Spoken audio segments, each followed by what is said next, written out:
Now, a special report by John Marrow on the learning achievement gap and how a public school in New York City is trying to erase it. He was generous. He was generous. Okay. Anybody? Excellent. What's another word? Throughout the nation, schools are struggling to overcome a problem known as the achievement gap. White and Asian students, for the most part, outperform Black and Hispanic students, and the affluent outperform the poor.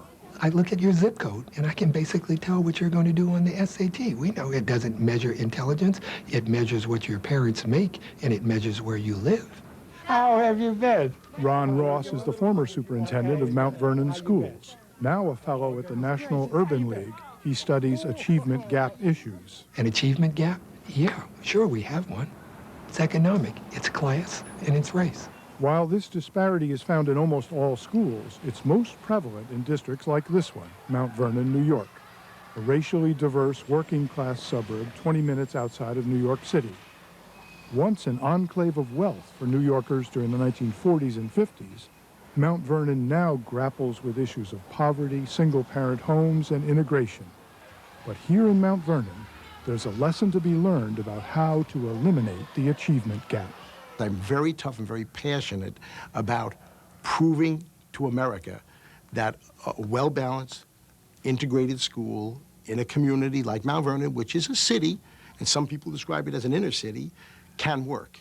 All right, go line up now. Come on, the bell rang. Hi, Doc. George Albano has been principal of Lincoln Elementary School for 25 years. He's made it his mission to ensure that success cuts across lines of race and income. When a child comes to school and comes to your oasis, I think you have an obligation to say, whatever's happening outside, we have to push that aside and make this youngster succeed. Find the price. 60% of the students here are Black or Hispanic. 38% are white, 2% are Asian. Half the students are eligible for free or reduced price lunch, and 6% are in special education. It's the kind of place where researchers and educators have come to expect an achievement gap. But there's no gap at Lincoln. On last year's New York State exams, white, Black, and Hispanic fourth graders scored within 2% of each other. Statewide, there was a 35% gap. So what's Lincoln Elementary doing that other schools aren't? The answer starts with teachers. When we talk about student achievement and an achievement gap, we are focusing now in this country on the students. That's the wrong thing. You're never going to close it by that. Focus on the teachers. All right, conclusion. This can be hard to do in places like Mount Vernon. Research shows that better teachers gravitate toward better districts. For one thing, there's a stigma associated with teaching in schools like Lincoln. When I socialize with my friends, they say, where do you teach? And when I say Mount Vernon, you could see the expression. They don't want to say anything, but you could see the expression in their faces that, oh, good Lord, they teach. You teach down there? Another obstacle to recruiting great teachers is money. Mount Vernon spends less than just about every single district in Westchester County. Probably 10 to 11,000 per student, as opposed to 19 to 20,000 per student. It's not that our teachers are paid the highest, because they're probably at the middle of Westchester County, if not the lower middle. Why are they here? Why are they committed? Because they feel they're part of something special. I'll put a flyer in your mailbox. In fact, teachers in neighboring districts earn as much as 20% more. Yet teachers do not leave Lincoln. Almost half the staff has taught here for at least 15 years. When I interview a teacher, obviously a person has to be certified, qualified, and have all the credentials required by the state. But to me, equally important is that that person brings something else to the table. But I'm looking for a word, a more specific word. Albano finds his teachers by tapping into business connections, combing through hundreds of resumes, and getting recommendations from the 18 members of his own family who were also in education. Fish. Who can tell me what a topic sentence is? Some of Lincoln's teachers come from outside education. Linda Linton was a corporate executive at a Fortune 500 company. Good. Very good, Gustavo. Tell you about the topic. I teach sixth grade, and I try to relate what we're doing in school in terms of how it's going to be useful in their lives as they go forward. Using her corporate connections, Linton recruits PR executives, doctors, lawyers, and even the town's mayor to the annual career day she established at the school. Naturally occurring? Yes. The staff at Lincoln also includes a former NASA consultant who heads up the science program. I can't go here. I'd be in check. Chess masters teach chess, a program Principal Albano established through a private donation. And a professional opera singer teaches music.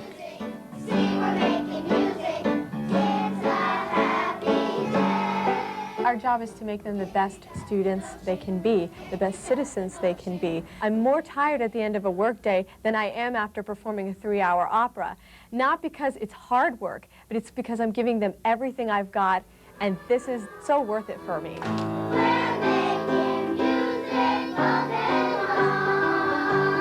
We don't focus on just academic achievement here. We are completely committed to developing the whole child, and we are just as concerned about a child's social well-being, their emotional well-being, their physical well-being, and that's why we all play a part in this. We have a meet and greet at the beginning of the year, so the parents come in and meet the new teacher. And I always write on the board, expect the best from your child, and that's what you'll get. And that's what we do. We expect the best. And if we raise it up here, we'll get something here. But if we start off in the middle, we'll get something down here. So it's our expectations. What day, Deja? Quotation. All right. Teachers' expectations go beyond academics. They feel like you are in heaven. Students in this second grade class hone their writing, art, and business skills by developing a marketing campaign for sneakers. Who designed it? You designed it? Me and my father. You and your dad helped you and your sister? Wow, it's beautiful. What's a squiggly thing at the end of the first measure? What's it called? A quarter rest. A quarter rest. In other schools, test preparation is a big part of the academic year, and teachers focus extensively on preparing students for the national and state exams. However, at Lincoln, these standards are part of the daily routine. Ready, go. For example, gym class includes lessons on velocity and force. And when you throw it high, it takes more time. And if you have a contest and you only have 10 seconds, you can't waste time. This approach has paid off. Last year, only 66% of New York State's fourth graders achieved at or above grade level on the state exam. But at Lincoln, 99% made it over the bar. That is, there's no achievement gap because virtually every child is succeeding. Just so I can know a little bit more about your child, there's a sheet here. Research proves that parents are critical to student success. Albano has found a way to guarantee that Lincoln parents are part of their children's education. No child receives a report card unless a parent personally comes and picks it up and has a conference with the teacher. Do people complain? People complained, and I was even threatened with lawsuits. And my answer to the superintendent, to the critics, was I will accommodate parents from 6 in the morning to any time at night. And if a parent does not come, as far as I'm concerned, the parent is the one that should be in court for educational neglect. Go right in. Thank you. In the beginning, I would say about 25 to 30% did not come to pick up report cards. Now, if we have 1, 2, or 3 parents out of 800 plus children, it's a lot. Go right in with the stroller. While some of his actions have angered school board members in the past, after 36 years in education, George Albano has learned which rules to bend, how to tap into community resources, and most of all, how to be a strong leader. A teacher can't be a good teacher without a good principal, because I have worked for other principals, and I didn't have the motivation to do new things and to try things that Mr. Albano would encourage teachers to do. He's the secret of success in this school. Hi, guys. Yeah, we're gonna let you play. I call him P.T. Bonham. It's his building. It's his building from 6 a.m. in the morning to midnight. It's his building on the weekends. If I could clone George, we wouldn't have an achievement problem in this country with public schools. Take care. Bye now. What will happen to these kids when they move on to middle school or junior high school, where in fact that achievement gap and all those other ills are still present? For some of them, tragically, they're going to get lost. For others, because of what they've learned so far, they are going to survive. We've got to transport this model. We've got to carry it all the way through to 12 grades. I do think this model could be duplicated in other areas. And then maybe as those schools succeed, we could expand it. We have to start someplace. We cannot give up on the city schools. To me, the answer is to show a model that can succeed. According to George Albano, fixing the achievement gap requires a certain attitude. If you don't think of color and you don't think of gender and if you don't think of economic background, well then all children are equal. And if all children are equal, they should learn on an equal basis. At the end of the day, George Albano remains hopeful that schools like Lincoln, where everyone is achieving, can become the norm